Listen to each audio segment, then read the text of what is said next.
Welcome, guys, to How the Frack We Got Here, a show that takes the news and events of the week and try to make sense out of it all. I'm your host, the most Will Buchanan, and on this show, we simply are all about the facts. There are plenty of news stations out there that simply want to do anything short but inform you. Here at How the Frack We Got Here, that's all we believe in. We go up to the lefts, we go up to the rights, we go up to the middle of independence, we go after all sides because there's more than one side of a story to everything. And you need to know it all in order to actually formulate your own opinion. And that's what we try to do here at How the Frack We Got Here. Thanks for listening, and hold on. It's going to be fun. All right, guys. Today's date, August the 20th, 2025, and this is How the Frack We Got Here. I'm your host, the most Will Buchanan. On the Frack We Got Here, we do take the events of the week and try to make sense out of it all. Before we do get started, guys, let you know we do pride ourselves on being a news podcast. What does that mean? We only cite from sources with award-winning journalism. We do not do sensational news like Fox News, The Blaze, Newsmax, whoever else is getting sued these days. Wherever extreme left or extreme right you get your views from, we simply do not do that. At the same time, guys, we do try to show a little bit of professionalism, but I'm going to be honest, words fly on this show. At the same time, there may be things that might be shown that might be too intense for younger viewers, so viewer discretion above all else is advised. Aside from that, welcome. So, well, there's no other way I can say this outside of, well, these Democrats, the Democrats who returned to Texas, you guys are idiots. Off in the Lone Star State may be over, but the showdown over Congress has just begun. Texas Democratic lawmakers returning to Austin to cheers and consequences. The doorkeeper will lock the doors. Ending their quorum break, but not escaping law enforcement. Republican leaders barring the Democrats from leaving the chamber without a police escort. State agents seen in plain clothes walking lawmakers around the Capitol, assigned to watch them around the clock. That's not American. There's nothing about this that is normal or constitutional. The Texas House Speaker's office tells us the escorts are in accordance with House rules authorizing leadership to compel attendance. But one Democrat refusing to comply, sitting at her desk on the House floor in protest. You're right inside these doors, but we can't get to each other because you say you're not free to leave. Now they're showing that they have power over us, and that's why they're using the force of law enforcement. Republicans wasting no time, passing the new congressional maps out of committee Monday night, setting them on a fast track to passage. It's not that all my hypocritical, dishonest Democrat colleagues around here have any problem whatsoever with redrawing maps to maximize partisan political advantage. They're just angry that a Republican state is finally standing up. Meanwhile, in California, Democrats unveiling a proposal that would trigger new maps in that state, but only if Texas moves forward with its redistricting plan. Donald Trump sparked this crisis, and we only act if Texas breaks the rules. Overnight, Texas Governor Greg Abbott confident the redistricting plan will pass. The 5 Republican seats that we are adding, they are going to withstand legal challenges, and those will be Republican members added to the United States Congress. And Representative Collier told me yesterday she's prepared to stay inside the Texas Capitol for as long as it takes throughout this 30-day special session. But we expect Republicans will try and finish their work here by Labor Day. Savannah. So what's crazy about this is, folks, is Representative Collier, again, and I never thought I'd say this, it's 2025, and a black woman is basically being held against her will in a lawmaker's house of business. She's being held against her will because she refuses to sign a permission slip because those idiots, because I can't say what I want to say right now. We're barely 5 minutes into the podcast. Those idiots, yes, you Texas Democrats that went back, you're idiots. You did a smart thing. Because for all those that don't know, Governor Wheels Abbott got his marching orders from Taco. Taco wants 5 Republican seats in Texas. You know, like he won 11,300 and some odd votes in Georgia when he was trying to win the election. And yet somehow that's not election interference. But anyway, Taco tells Wheels, I want 5 Republican seats. Wheels says, no problem, and spun into action. I meant every word of that. And what happens? They want to do redistricting. Why? Because they don't like Representative Al Green. They don't like Representative Jasmine Crockett because intelligent people of color, especially intelligent Black women, scare white men. Scare them as much as basketball players with white women in All-Star Weekend. The point I'm getting at here is they got their marching orders. So what did they do? They pushed forward this racist ass agenda. And I love how they did. I love how they said it wasn't racist because, oh no, we're going to give, this could be 5 Latino seats. Latino people, you guys could be included in the table. Come. Realizing that Black people are like, no, we ain't falling for the okie doke. And so what did Democrats do? The only thing they knew they could do, they left. In the same sense that all Republicans left when they wanted to release the Epstein files. Republicans immediately looked at Expedia and said, ew. So what did Texas Democrats do? They left. And what happened? Republicans lost their GD minds. Oh, well, this is they're breaking decorum. Oh, they're for all their talk of law and order and decorum, they're leaving the state. We're trying to get things done here. Texas Republicans, Wheels, Abbott, Taco all lost their minds because they didn't have enough to have a quorum. And without a quorum, you can't pass anything forward to the next step. And again, Texas Democrats had the state of Texas literally by the balls. All you had to do was not come back. I mean, Representative Jolanda Jones is still out there. Jasmine Crockett is still out there. But these idiots, because everybody is asking, why did you go back? They couldn't do anything without your presence. I mean, Wheels Abbott tried to threaten police action, but Representative Jolanda Jones, who is a very, very intelligent attorney, sat there and said, how are you going to serve Texas orders in a different state? They even tried to get the FBI, and the FBI is like, we can't pursue them. They're not breaking any laws. We can't pursue them. And it's amazing to me that Texas Democrats, all they had to do was hold out. Even when Abbott was complaining, well, we're going to withhold your pay. You're not getting your direct deposit. Oh, you're violating several labor laws right there. But he tried to sit there and say, oh, well, if you want your money, you're going to have to come in person and get it. And I'm like, that's just the tip of the iceberg where they tried to get these people to come back. But these idiots come right back and people are cheering. That is not a good sign. I'm sorry. It is not a good sign when you literally have people cheering, mind you. And I'm like, you guys, this is not a hero's welcome. This is not. If anything, it's effing sad. Because now Republicans are like, hey, you guys are back. We're going to penalize you. And if you want to leave the House, and if you want to leave this hall today, if you want to leave the Capitol today, you got to sign this permission slip. What permission slip, you might ask, looks like this. Literally, Representative, fill in the blank, is granted permission to leave the hall of the House on this day in the custody of a designated officer of the Department of Public Safety appointed under Rule 5, Section 8, House Rules of Procedure, on the condition that the representative will return to the hall of the House at 10 a.m. on Wednesday, August 20th, 2025. A permission slip. Ladies and gentlemen, it is 2025.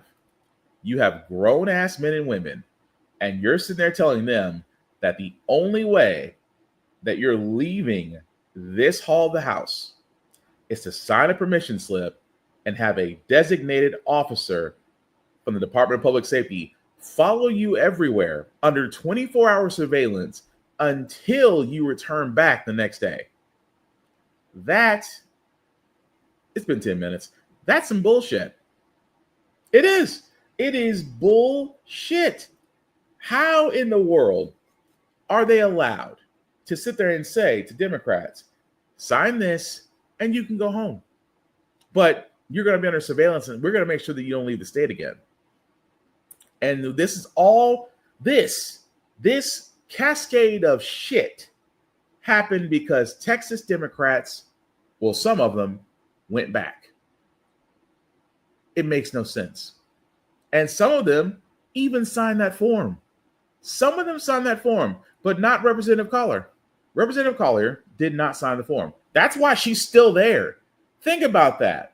She is still there in the hall of the House, slept there, changed clothes there, even though people were bringing her food and clothes and whatnot. Let's think about this for a second. A black woman who is a lawmaker is basically being held hostage in the hall of the House because she refuses to sign that form. And I'm just going to be honest. There's no way on God's green earth, if you're going to stand and tell me, well, we're going to have you sign this form, kiss my ass. Well, you can't leave. Well, either I'm leaving or you're arresting me. Because if you think for 1 second, I'm going to sit in here like it's effing second grade because you think that I'm going to run, that is basically, it's almost damn near kidnapping. But I love how they try to stand and say, well, it's within the rights of the Texas lawmakers. No, it's not. It's only because you guys got marching orders from Taco. You guys got marching orders from Taco because Taco realizes, like the rest of the GOP realizes, that, oh, we passed this big-ass bill that Taco wanted. A lot of people aren't happy. A lot of people are souring on us. MAGA is turning on its own cult leader.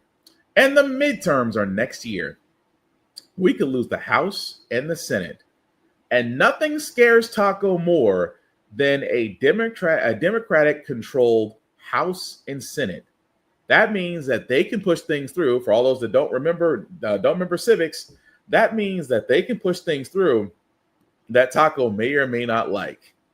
And again, Democrats, this is why I sit there and say, you guys really and truly should be so effing united on this. If you guys want to prove a point, if you guys want to show solidarity, if you guys want to show that, it's time to stop being nice and actually be a bully to a bully, now's the perfect time. But here's the problem again. You guys, some of you Democrats went back. And again, had you held out, they would not be in the area where they are right now, which is about to pass this gerrymandering redistrict that will remove Crockett and Green seats and give 5 new seats to the Republicans. Why? Because they're scared of the midterms. They're doing everything they can to ensure that they're still here after the midterms. But at the same time, let's not also forget that a single representative is sitting literally and figuratively in the House of the Hall, in the Hall of the House, because she refuses to be treated like a fucking 9-year-old. But again, California, and I will give credit for this. I will give credit to this about California because you guys have done something extraordinary, especially Gavin Newsom, who, again, I'm not trying to say you have an example, but there's an example that, yeah, you have to call out Fox News. You got to call out Taco, even Sue, because Newsmax just settled their liable lawsuit against Dominion. Again, Dominion, I'm still blaming you because we could have had the greatest trial with Fox News and anchors taking the stand, and you could have gave us the entertainment we always wanted. But, still hate y'all for that. But let's get back to California for a second, because Governor Gavin Newsom, and others have sat there and said, oh, well, if you're redistricting Texas in favor of the Republicans, you're not going to like what we can do in California. Protests at the Republican redistricting plan for 2 weeks.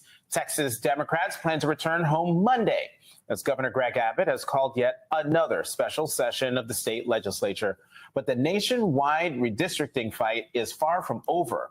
Late last night, California Democrats released proposed maps that would likely flip 5 Republican-held seats, giving Democrats 48 of the state's 52 districts, up from 43. It's a direct counter to Republican gains in Texas. State lawmakers will vote on the plan next week. If 2/3 approve, voters will have the final say in a November 4th special election. And as they return to Austin, Texas Democrats are getting some major backup. Today, the Democratic National Committee is organizing hundreds of Fight the Trump Takeover protests in 43 states to condemn Trump-backed redistricting. And this week, former President Obama added his voice to the fight in a call with Texas Democrats. When you have a democracy that has integrity, then sometimes you may lose an issue. Sometimes you may lose a vote. But you know, because it's fair, if you can persuade the people next time, then you can take the country in a better direction. That's what we need. That's what this country stands for. That's why it's been the envy of the world. That's what we're fighting for. All right? I love y'all. Thank you. Safe travels home. Joining us now, Sarah Satwani, California Redistricting Commissioner. Sarah, thank you very much for coming to the weekend. I want to start the conversation by playing some sound from Texas Governor Greg Abbott and what he had to say, how he characterized what Governor Newsom is doing. According to Politico, 2/3 of his state disagree with him. It's a joke. He's posturing for the presidency and doing nothing more than that. He's all talk and no action. Governor Newsom is all talk and no action? Well, certainly there's action happening here in California. They are moving forward with a ballot proposition to subvert the maps I helped to draw. Maps that are fair, maps that are competitive. Those are things that should be a good thing in a democracy. But unfortunately, that's not the game that's being played at the national level. How do you justify, Commissioner, asking voters to override the very maps you helped draw? You said you were proud to draw them, but you also have said these are extraordinary times. These are extraordinary times, and extraordinary times call for extraordinary measures. I couldn't be more proud of the maps that we currently have on the books here in California. Our Citizens Redistricting Commission, and I should note, was actually put in place in California by a Republican administration. Governor Arnold Schwarzenegger. This was a Republican-led initiative, but now over time, because of its fairness, has gained the support of Democrats far and wide. The commission is 14 members, 5 Democrats, 5 Republicans, and 4 independents. We passed our maps unanimously. That's something you don't see very often in American politics. We have some of the most competitive districts, but sadly, you know, when we hear the president calling on other states to gerrymander their states, California is left with no option but to fire back. Yeah, you mentioned Governor Arnold Schwarzenegger being the one to shepherd the independent commission. He is out against what Governor Newsom is trying to do. Says, I'm getting ready for I'm getting ready for the gerrymandering battle. I'm just impressed he still lifted weights at his tender age. But Sarah, in all seriousness, the thing that I find most interesting about this, and that stands in stark contrast to what is happening in Texas, is even though Governor Newsom and Democrats in California are responding in this way, in the end, the voters in California will decide whether California redraws its maps, right? That's correct, because within our California Constitution, it's the Independent Redistricting Commission that has the power to draw maps only. So in order to do this legally, the governor would need to have the approval of the voters. That's not going to be an easy process. Anytime we have a special election in California, it's a very difficult process. It's very expensive as well. And they're going to have to do their work to go out and mobilize voters to the polls in order to pass this. There's going to need to be a ton of voter education as well. So this is no small feat, but it will require approval of the California voters in order to do this. And I should note, you know, they have this written pretty precisely. This is a carve out. This does not subvert the independent redistricting process, but it would still be in place for 2030. Commissioner, you know, you talked about the heavy lift that this is going to be. Politico, my old haunt, they have a poll out that found 64% of Californians that were polled support keeping the Independent Redistricting Commission. My friend here likes to note, when we were talking about this earlier today, we want to see those numbers in October. After this voting, after this voter education period takes. What do you think the argument is to those voters who say, we like this Independent Redistricting Commission because it keeps you politicians from being able to choose their voters? How do you actually convince people? Californians are well aware of the threat that the president has made to us directly. Even at the press conference that we had announcing this ballot initiative, nearly 80 ICE agents showed up right outside of the doors. We have seen our neighbors being kidnapped off of the streets. We have seen the executive overreach from the president. There's a real sense here in California and in many places across the nation that democracy is in peril. And that needs to be the message, that at the end of the day, if we do this here in California, it's to serve the greater good of democracy in the United States. Well, then, Commissioner, what do you say? So we're going to stop it right there because it pretty much goes to anything else. But yes, California is moving forward. Not only California, but Illinois, New York, other areas where there is a larger Democratic presence sat there and said, you know what? Texas can do it, so can we. The difference is that California, once they do come out redistricting maps, it is in the hands of Californians to either approve it or disapprove it. That is the big difference between California and Texas. But here's the thing: if every Democratic state did exactly that, the maps will look quite different. Now, of course, I'll be the first one to say the Electoral College needs to go and that the popular vote needs to be the way of how we actually get politicians involved. That removes so-called battleground states. That will remove presidential tours going to only specific states and not all.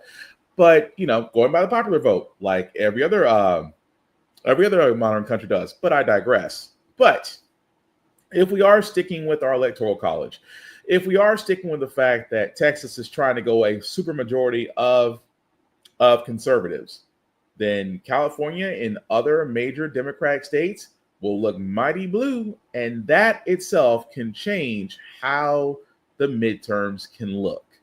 And yes, there's nothing they can do about it because Republicans are the ones that set this in motion. So if you're going to blame anybody, blame Texas.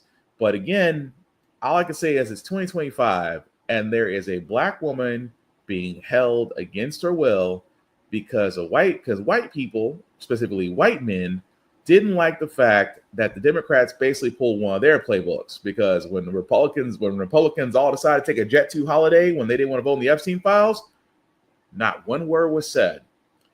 The same thing Democrats do on a redistricting bill in Texas, they all lose their shit. Hypocrites, much abso-freaking-lutely. But we're going to switch gears from that for a second because Taco has decided that, you know what? I don't like the way history looks. I think it needs to be whitewashed. Meanwhile, Garrett, President Trump, focusing on Washington streets there, also seems to be eyeing some potential changes to some of the Capitol's most important museums. What more can you tell us about that? Yeah, that's right. Citing next year's 250th American anniversary celebrations, the administration is now reviewing the Smithsonian. Those are the free museums around D.C., their exhibitions, materials, and operations to ensure, quote, alignment with the president's directive to celebrate American exceptionalism, remove divisive or partisan narratives, and restore confidence in our shared cultural institutions. That's according to a White House letter obtained by NBC News. That letter also orders corrections where necessary. Critics have slammed this move as an attack on the Smithsonian's independence, arguing that the review could be used to effectively rewrite history, to impose the president's views in some of the country's most important and influential museums. Craig? Our senior White House. Yeah.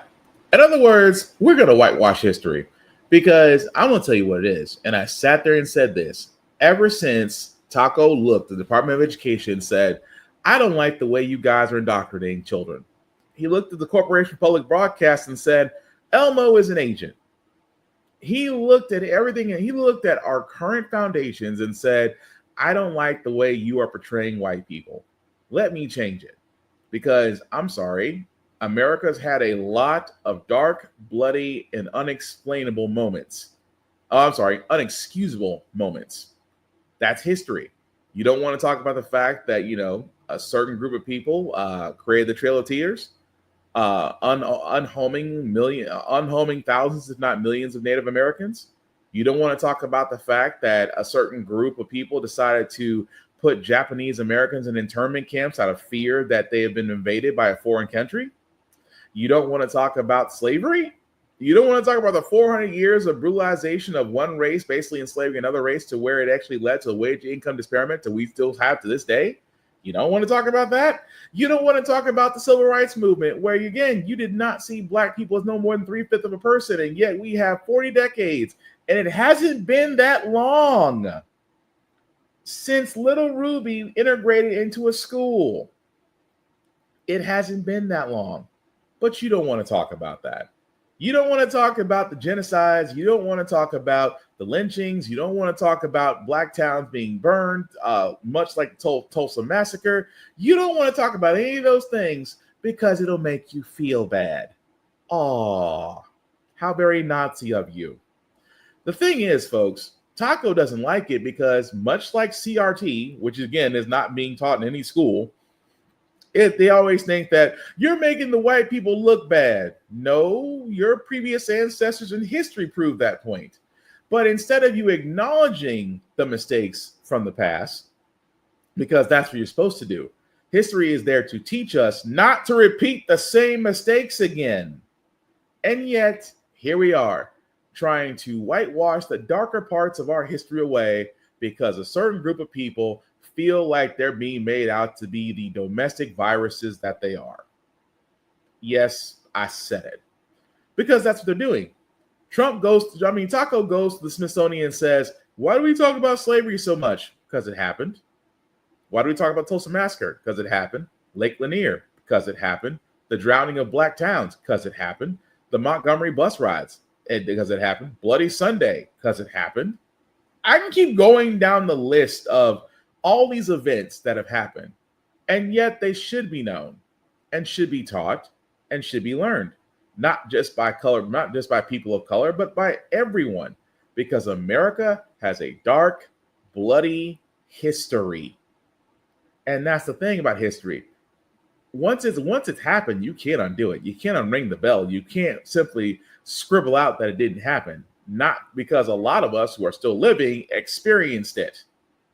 So it is amazing to me that Taco wants to sit there and he wants to say, well, I just think that, we could take a second look at this.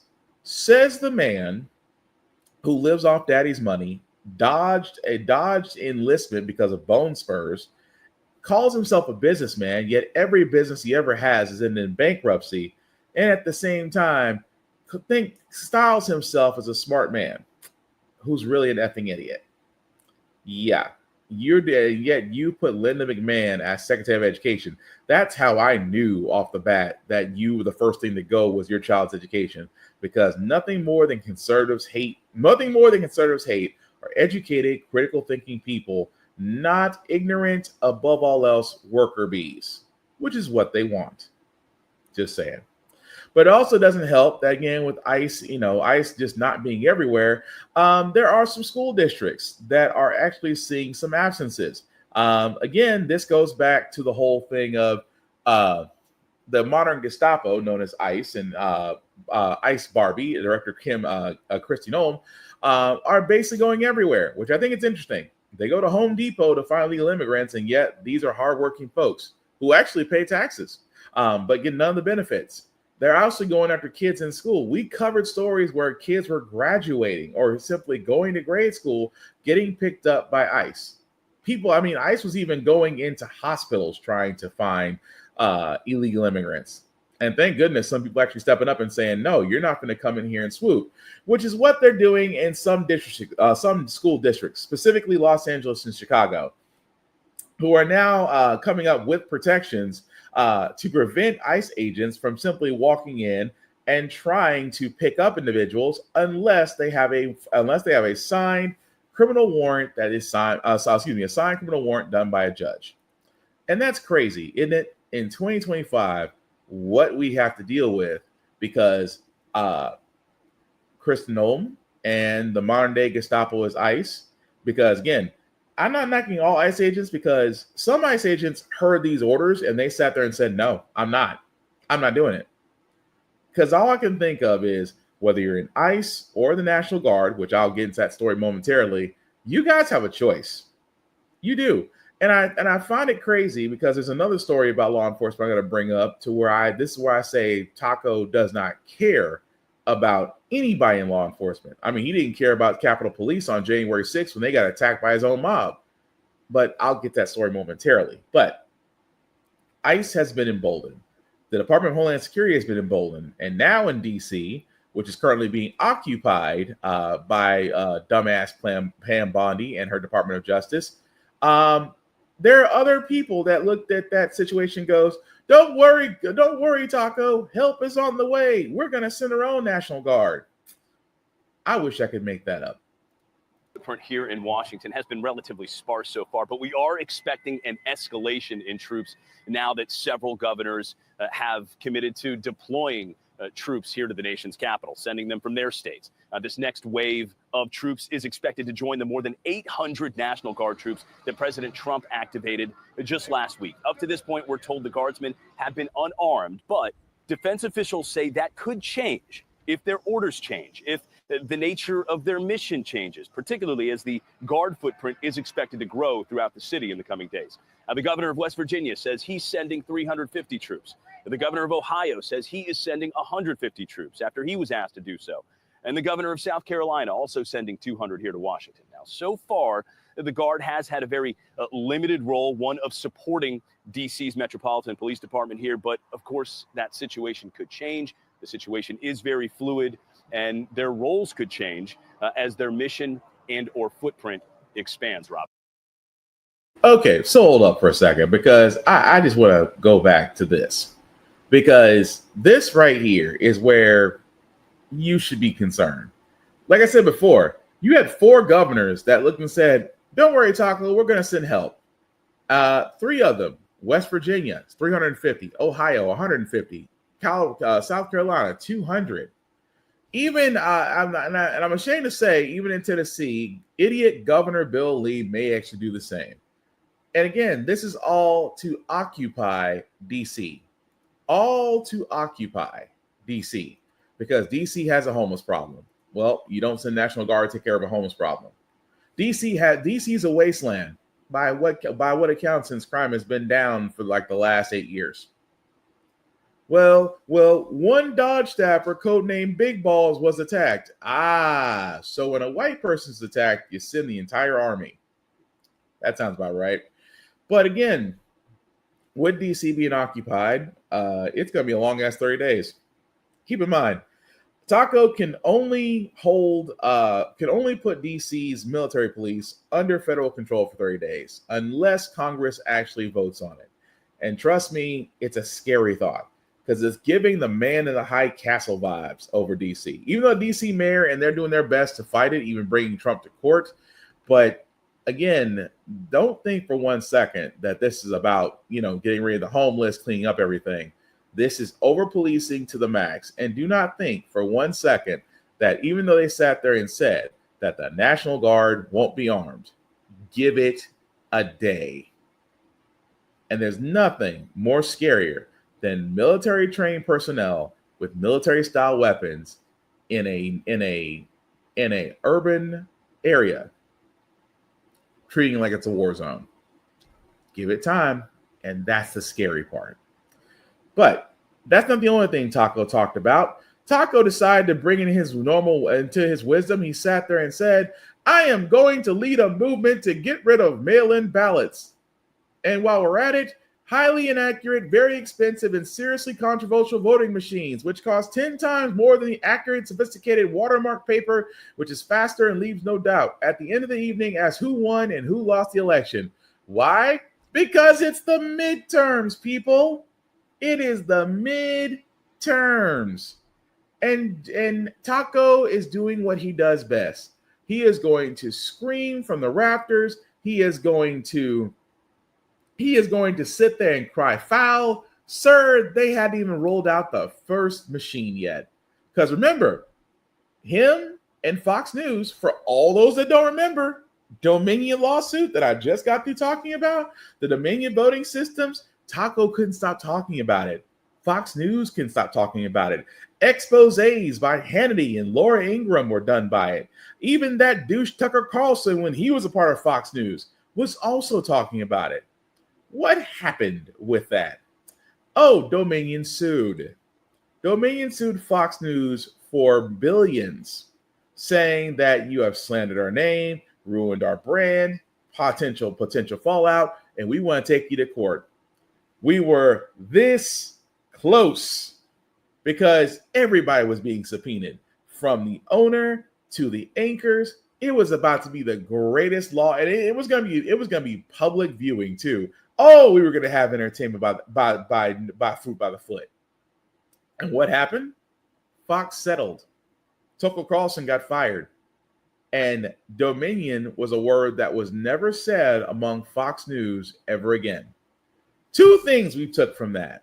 Number one, Fox News is not a real news station. It is an entertainment network. The fact that they keep on putting Fox News and calling themselves reliable and honest is about as much as an oxymoron as a black conservative.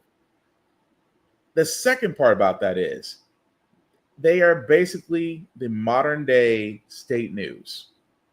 They will say nothing bad about Taco, but say everything bad about everybody else. And whatever he loves, it gets put to the forefront. Whatever he hates gets put on a 24/7 news cycle. And they were talking about mail-in ballots. Not forgetting that Taco used mail-in ballots before. When they were trying to get rid of them, he used them. He forgot that part. He also forgot that there was no fault found with the Dominion voting machines. That no fault was found with them. That's why they won the loss. That's why Fox basically caved and settled. At the same time, voting machines are necessary because, again, going by the watermark paper would require more personnel. And if you haven't noticed, it's a little hard these days to get more people to work on the election committees in cities and states. So, of course, the machines worked. At the same time, he didn't like it because, again, he wants to move the goalpost to fit what he's trying to do. That's it. He is trying to move the goalpost to where it benefits him. Oh, well, the election's rigged. It is amazing how every election is rigged except the one that he wins. I find that amazing because he didn't cry when he won the Electoral College. He got more Electoral College votes than VP Harris, former VP Harris. He didn't cry foul then. He didn't sit there and say, "Oh, the elections is rigged," but sir, you won. So you're sitting there and telling me the last election that we had was fair and righteous and that you had no problem with it because you won? Imagine, if you will, in the midterms, if the Democrats do get their shit together and do win the House and the Senate, I can only imagine what he's going to say. The Dems have rigged it. They wanted to make sure that I was going to be a one-term president. Yeah. And after this, we still hope you're going to be a one-term president. Because, I say this out of concern. If the Republicans, through some way or form, do maintain the House and the Senate, trust and believe they will try their hardest to give Taco a third term, even though you can only serve 2 consecutive terms as president. Trust and believe they will try to amend that. But I just find it amazing that he wants to go after all areas now. Oh, the voting machines, mail-in voting. Trust me, they are about to extend the goalpost again because they want to rig the system so they can win. Mark my effing words. But speaking of words be marked, I can tell you that Taco has an issue with black women that don't like him. Well, because they pretty much whoop his ass in court. So what does he do? He sicks his lapdog Pam Bondi on them for retribution. Enter New York Attorney General Letitia James. That New York Attorney General Letitia James is under investigation by the Department of Justice. Her lawyer saying it's all part of a political retribution campaign by President Trump. ABC News investigative reporter Olivia Rubin is joining us with the details now. Olivia, good morning. Good morning, guys. Yeah, so the Attorney General has long been a political foe of the president, right? A target of his rhetoric on the campaign trail. But with Trump now back in office, she's a target of his Justice Department, too. Sources have told ABC News that the Department of Justice has issued subpoenas to James's office, in part investigating that civil fraud case her office brought against President Trump back in 2022.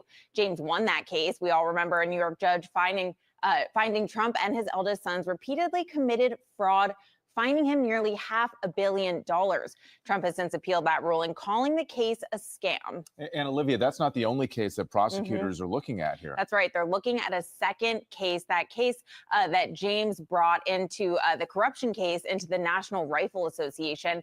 And its longtime leader, Wayne LaPierre, a jury last year, found the NRA and LaPierre liable for misappropriating millions of dollars in order to fund personal luxury expenses.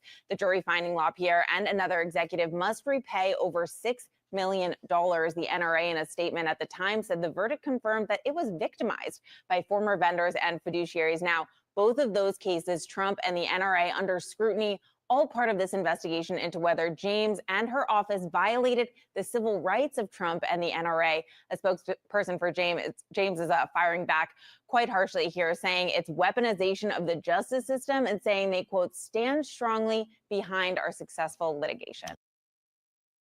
As they should, because Letitia James and her team successfully proved that Taco and the NRA were found guilty. Which, by the way, Taco and the NRA were found guilty by a jury of their peers. So I don't know what he's complaining about. Oh, that a black woman beat him.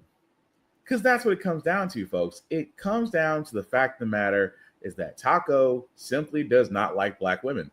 He does not like intelligent black women that aren't kissing his ass. Letitia James is one who is not going to definitely kiss his ass.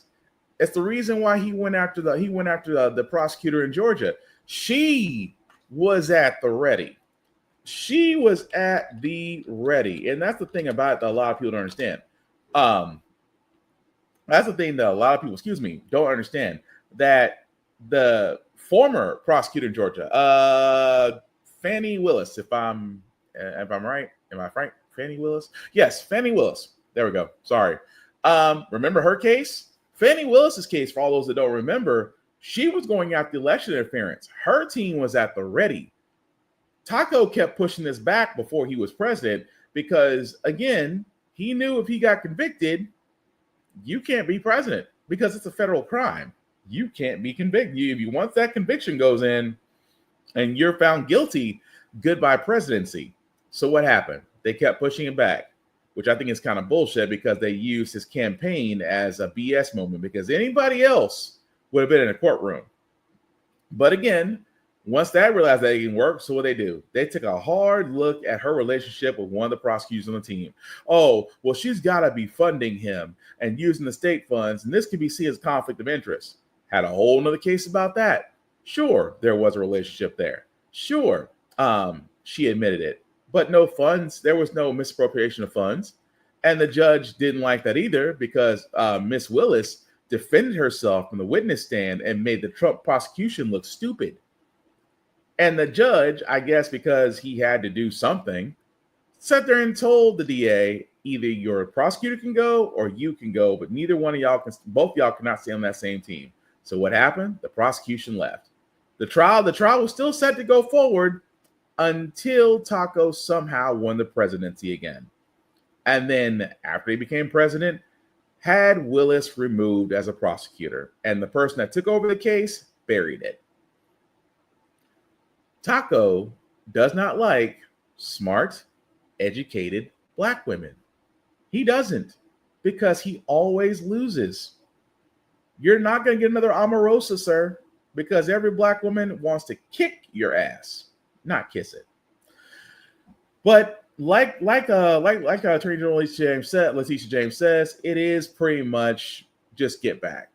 We got you in court, so now you're trying to come back for our position, and you're trying to use your lapdog of an AG, Pam Bondi, who in my mind is worse than William Barr, to do it. Because all that weaponization, the DOJ, the FBI, the other forces that, he said were conspiring against him, he's literally doing it himself. And this is why I say Taco is an effing hypocrite. But move right along, guys. I want to show you guys the quickest strike to start and end, and it's always the same. Enter Air Canada. We turn now to the major airline canceling all flights ahead of a possible flight attendant strike, threatening to disrupt travel plans for more than 100,000 passengers a day. Mola Lenghi is live at Dulles Airport, one of the travel hubs where Air Canada operates here in the U.S. Good morning, Mola. Oh, good morning, Rebecca. Yeah, the airline, airports, passengers all bracing themselves for what's shaping up to be a massive disruption to Canada's largest airline. A disruption that's sure to have a ripple effect here in the United States. Air Canada has begun canceling flights in anticipation of a full flight attendant strike set to take effect in less than 24 hours. So far, more than 50 flights have been canceled, and the airline says it expects to cancel around 500 flights throughout the day today, impacting over 100,000 customers. Again, just today. Now, the sticking point in negotiations between the airline and flight attendants union has been flight attendant salaries. Air Canada says it's still hoping they can make a last-minute deal, but if not, a full shutdown of the airlines expected by Saturday morning, which will affect around 130,000 customers every single day that shutdown is going on. Airports in Canada are adding extra staff to airport terminals like these here behind me to help passengers through the disruption. And Air Canada says that customers whose flights are canceled can expect a refund and potentially to be rebooked on another airline, Michael. Okay. And like I said, this strike didn't last long because, again, what it always comes down to, their personnel want more pay. They want better conditions. They want a lot of things. And I keep saying, see, guys, this is what I keep saying. This happens every time strike's about to happen. People want to be paid more. People don't want to kill themselves or not work multiple jobs just to keep a roof over their heads. Not when corporations and rich people are basically making profits in a post-pandemic era. Folks are not wanting to be millionaires and billionaires. It'd be freaking nice. But folks just want enough to where their income allows them to keep a roof over their heads, food on their plate, lights on, and things of that nature. And maybe enjoy something once or twice, because nobody wants to work their whole lives and not be able to freaking enjoy it. But like most corporations, they look at people and go, you people aren't paid enough, as they turn around and buy their next private jet or island. That being said, Air Canada realized, oh crap, there are more of them than more of us. We should probably settle. And they did. Didn't take long. Like I said, the strike lasted maybe a little bit over the weekend, that they did reach a tentative agreement and that flights will start resuming as soon as yesterday evening. Now, of course, the details is, of course, a percentage in pay in the first year, 401k increases within the next 2 years after that, to where it gets voted on to see whether or not, the union accepts this. But it just goes to show you that airlines, when it comes to certain industries, airlines, specifically flight stewardess, flight crew, and things of that nature, you guys cannot have a down day. You guys can simply not. The time you have a down day will be billions lost. We've seen it happen with Spirit, with Delta, with Southwest. When their system went down, and they were losing billions. So imagine that you had a group of individuals working for you, but your income depending on their output, and then you decided, no, I'm not going to pay you guys. And then they decided to strike. Now it's like, wait, we can talk. We'll come back, we can talk. Oh, now you want to talk. And that's always been the case. That if this is the reason why I say, number one, unions work. Number two, if you're not already a part of one, start one. Because this is the fear that companies like Amazon have. Amazon should have a union. There should be a union at Amazon. There's a union at the post office. There's a union at just about every other modernized industry. There should be a union if there's not already one. Why? Because unions work. There's strength in numbers. At the same time, you yourself do not want to try to negotiate with a company that has more money than you, because they will replace you. In the same sense that if you croaked on the job, that job opening will be up faster than your obituary. So again, it does help above all else that when a union actually decides to stand together in solidarity, the company always crumbles, and they will give in to demands. And like I said, the only thing about this is not everybody wants to be paid like a millionaire or billionaire. It'd be nice. But in the reality of things, they just simply want to be able to have enough to be comfortable. Simply put. But shout out to the people at Air Canada for actually getting that done. Now, before I get to our last two stories and then onto our feel good segment, this is the story, guys, that I was talking about when I said Taco does not care about law enforcement. So this gentleman right here that you're seeing, Officer John Luke Evans, for all that don't know, that a while back, he was arrested by ICE agents. This man is a reserve police officer, and he got arrested by ICE because they could not establish his citizenship. Now, here's the part that you think is crazy, right? That's not the part. That's not the crazy part. The crazy part is this police officer, who again was arrested by ICE, has agreed to voluntarily leave the country.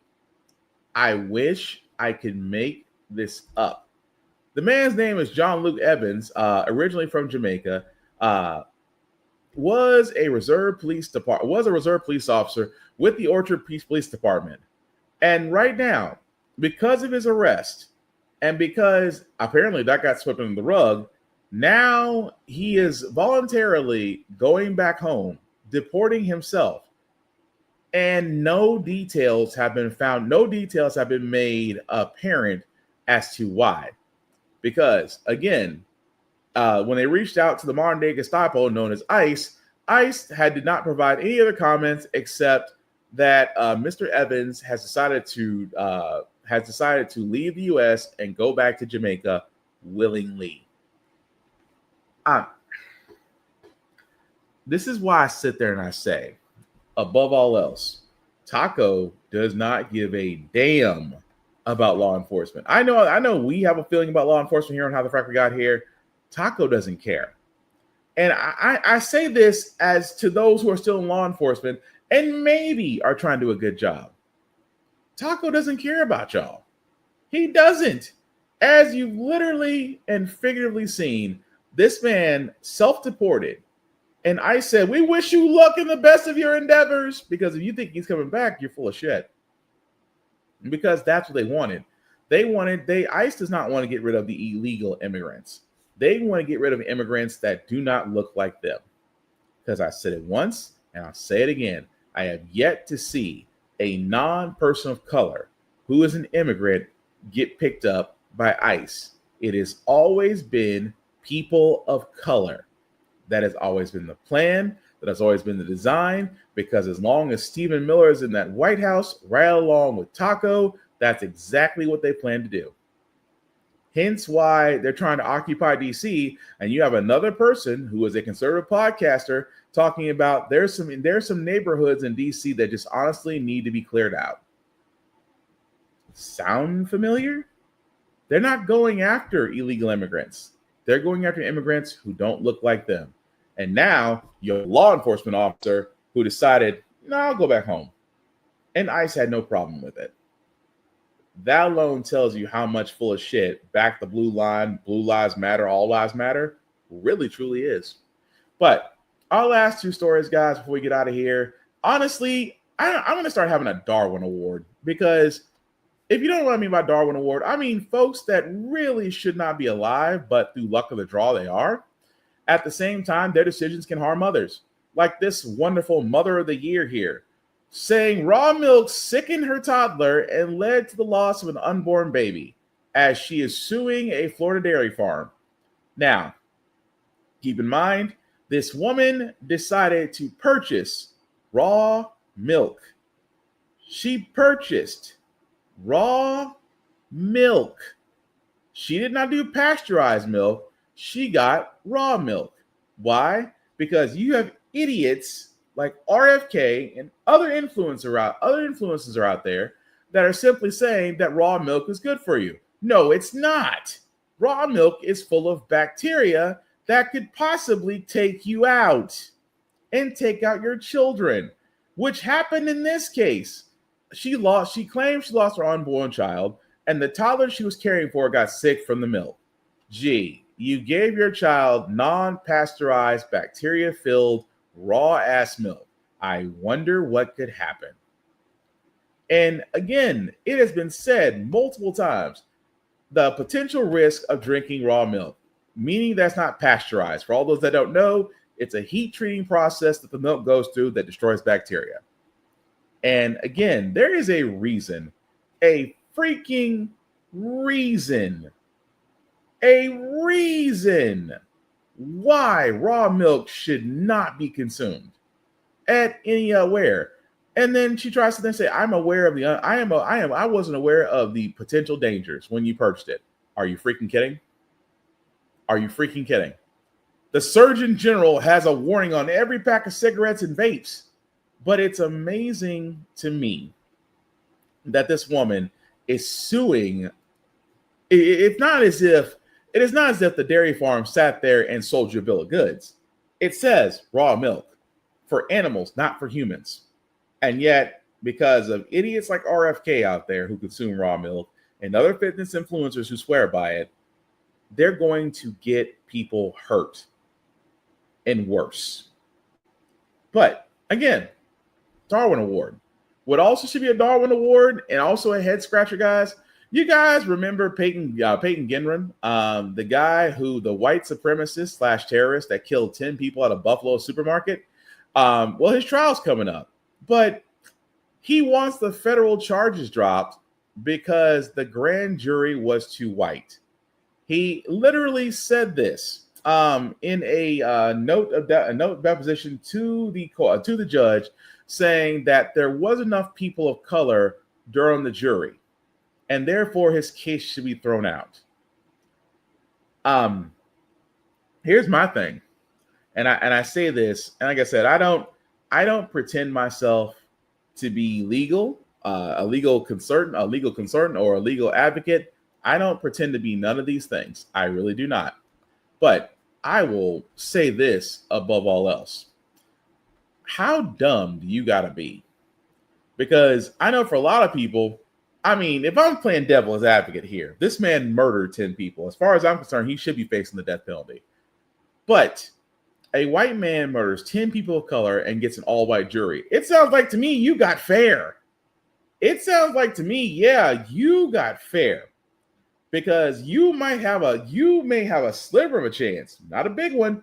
You got a sliver of a chance that you might actually escape. But at the same time, you wanted more black people on the jury.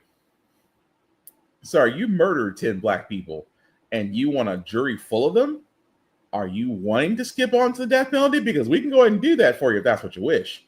But I just think, again, it's Darwinism. Because I'm like, you literally lucked out. You should have got an all-black jury as far as I'm concerned. Because every time there's been a person of color that's been murdered, they get an all-white jury. So why not a white person get an all-black jury? But again, Darwinism. But yeah, man should get the kneel of the chair, or my personal favorite, a firing squad. That being said, guys, we are going to move on to our feel-good segment, because usually on How the Frack We Got Here, we usually cover a lot of things that are doom and gloom, sometimes makes you the faith in humanity. But hey, it's Wednesday, tomorrow's Thursday. We will leave you guys out some positive vibes, and hopefully we can do that with this story about a young man who leaped into action to save a woman from a burning car. Almost James Gunn, if you will. Where you at? This morning, an emotional reunion between the woman trapped in this burning car. Right here. And the Good Samaritans who saved her life. I wouldn't be here had it not been for Nathan. 69-year-old Mary Frances McLaurid says she was driving along a remote New York highway around 4 a.m. in early June when she fell asleep at the wheel, her SUV rolling over, pinning her inside as it caught on fire. Her burnt fingers still bandaged. I remember trying to protect myself, like just putting my hands and my arms up and turning my body to the right side because that's where the heat was coming. There's no way I was getting out of that car.